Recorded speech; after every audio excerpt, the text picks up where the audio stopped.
this video, we're going to take you from zero to hero on using AI with Turn.io.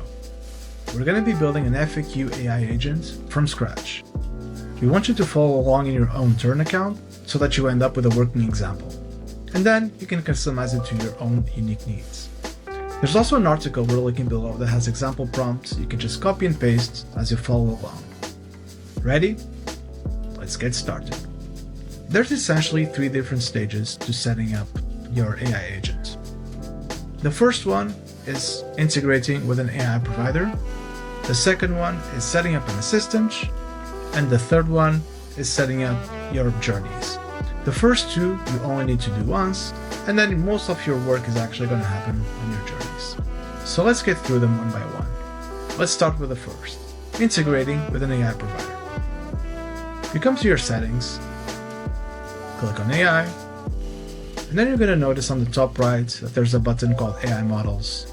And here you can find all of the most popular AI providers and also integrate with any custom provider of your choice.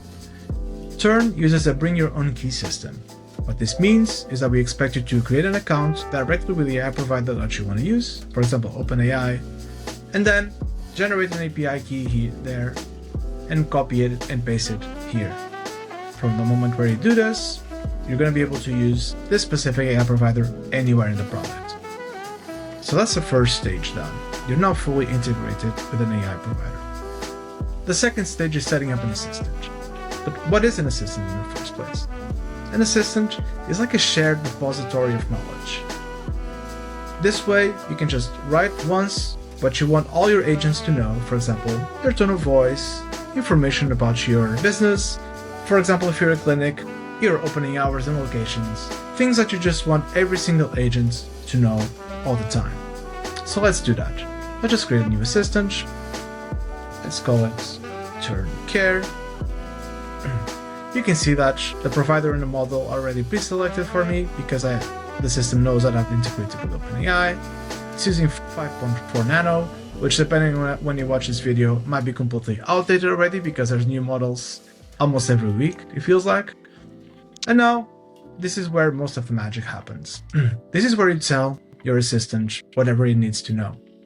You can choose to complete this form or you can choose to leave it empty. It's completely up to you. But this information is what's going to get passed to the AI provider on every single generation.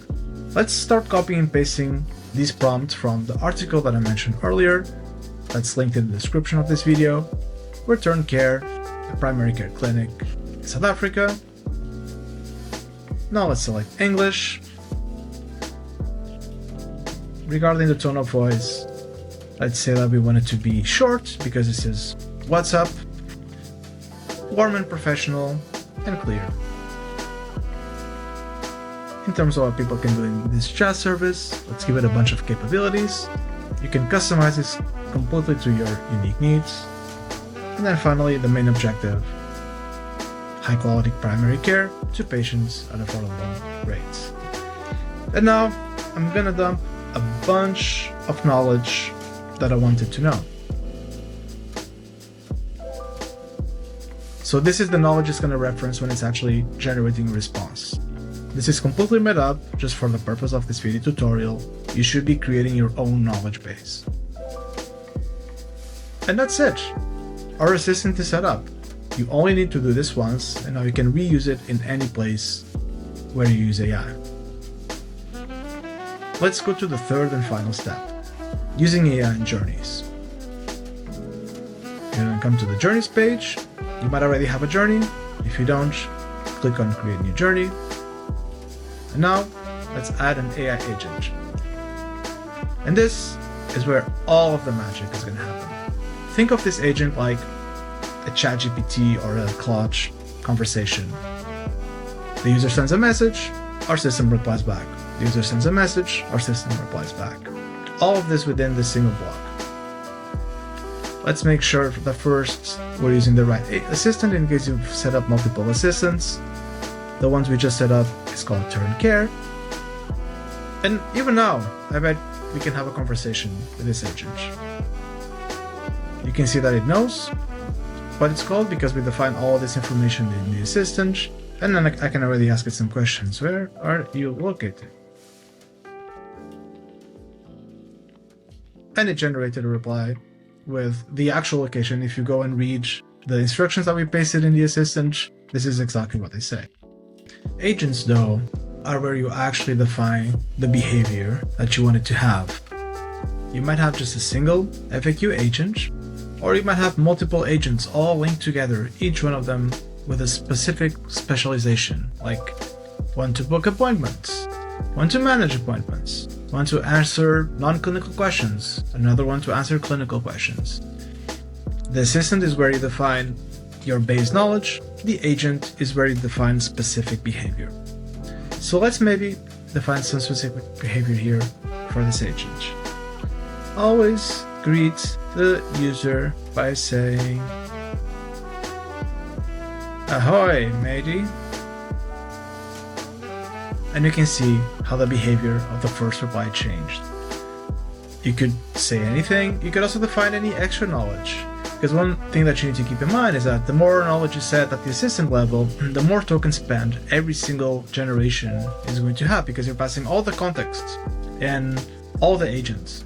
You probably want to have a very thin assistant that just has your tone of voice, information about your organization, and then any knowledge, any specific knowledge that you need your agents to have, you specify them here. There's another trick that I'm gonna share on a follow-up video to reduce your token spend and consequently cost even more. Alright, I'm gonna show you one more trick on the agent before we end this video, and that's actions. Actions are ways for agents to pass the ball to another part of your journey. It might be another agent, or it might be any other turn feature. A very common scenario is for an agent to escalate to a human for when it can't reply to what the user is saying. So let's call this escalation. And now I'm going to give it a prompt. This is what it uses to determine if it should escalate the conversation or not. The user wants to speak with a person or has some kind of medical emergency. I could define whatever I wanted in this prompt. Remember that your agents are as good as whatever prompts you give it. They follow your prompt exactly, so if they're not behaving the way you want them to behave, you need to be tweaking your prompt until they do. Something I do all the time is to take a screenshot, paste it in ChatGPT, say, okay, this is not what I intended to happen. Here's my prompt. Can you help me make it better? ChatGPT gives me a new prompt. I paste it back here and I test it again until it does what I want it to do. I'm going to save. And now I'm just going to add a little message. Say, we're routing you to our team. Hang tight. And I'm also going to add a third native feature, which is routing to an operator, which actually surfaces this journey, or this conversation in the inbox so that the human can help. And let's preview this.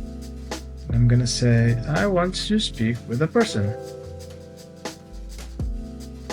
And you can see that the agent detected this action, and then this message got fired. If this was a real WhatsApp conversation, I would actually escalate it to the inbox so that the human could pick this conversation up. And you're done. That's it.